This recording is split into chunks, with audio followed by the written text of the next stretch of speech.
So good morning po. May bagong harvest na naman tayo galing sa ating bakuran, ang papayang napakalaki. So isasama natin siya sa ating breakfast for this morning. Yan po, at binalatan na natin.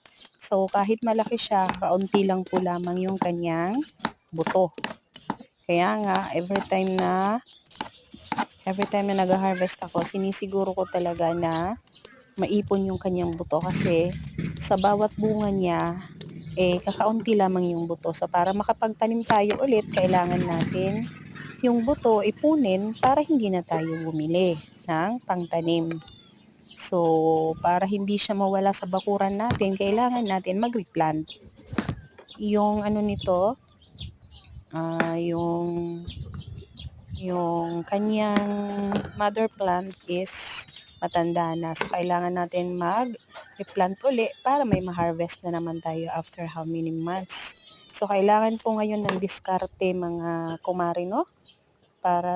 Kailangan natin ng diskarte kasi nga napakamahal ng bilihin at yung sahod natin hindi magkakasya kung hindi natin sasamahan ng diskarte.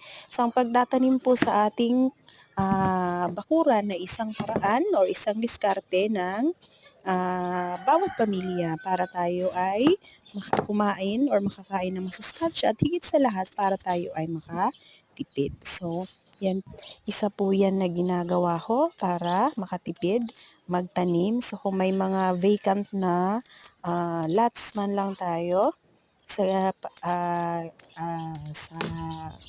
loob ng ating bakuran, so gamitin natin yun para makapagtanim at para makatulong sa mga gastusin po. So isa yan na paraan para tayo ay makatipid, at of course, mas maganda na alam natin kung saan galing yung kinakain natin. So kung tayo mismo yung nagtatanim, alam natin kung ano yung ginagamit natin na fertilizer dyan. At of course, that is organic. Yung mga tanim ko sa bahay is organic po, lahat po yan. Wala po akong ginagamit na anumang pampataba, kundi animal manure lang po. Kasi sa paligid namin, maraming nag-aalaga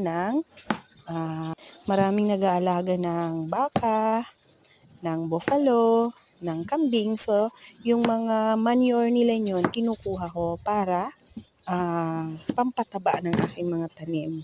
So, isa na dyan, ito si papaya. So, tapos na siya. Yan ang ginagawa ko. Iniipon ko po lahat ng mga buto para itanim ko siya ulit.